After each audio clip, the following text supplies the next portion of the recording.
जा जाए कबूतर दे दी खत हमरा जान के है। जा जाए कबूतर दे दी खत हमरा जान के। जाके समझइहो जाके समझइहो पगली नादान के। जा जाए कबूतर दे दी खत हमरा जान के। जा जाए कबूतर दे दी खत हमरा जान के। जा जाए कबूतर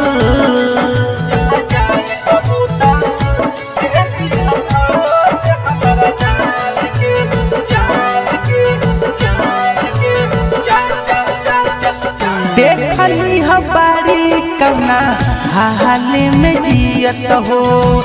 बदलल त नइखे कहीं उनकर नियत हो।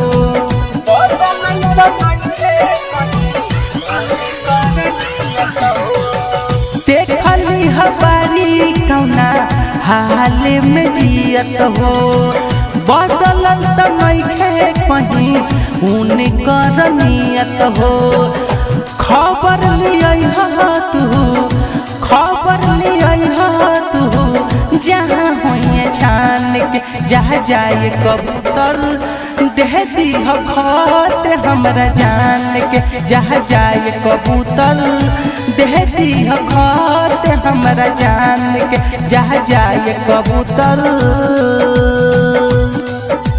देवा रिकॉर्डिंग स्टूडियो मीरगंज।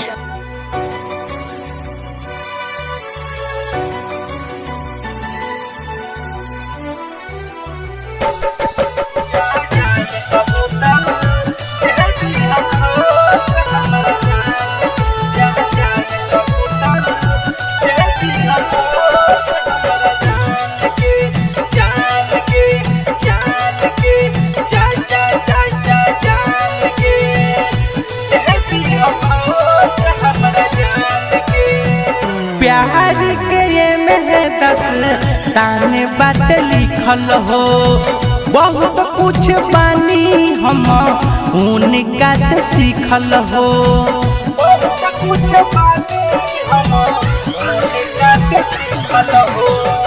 प्यार के में दास्तान बात लिखल हो। बहुत कुछ हम बानी उनका से सीखल हो।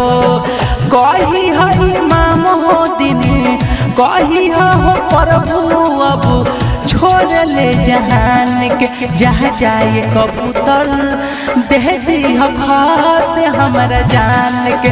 जा जाए कबूतर दे दी खत हमरा जान के। जा जाए कबूतर।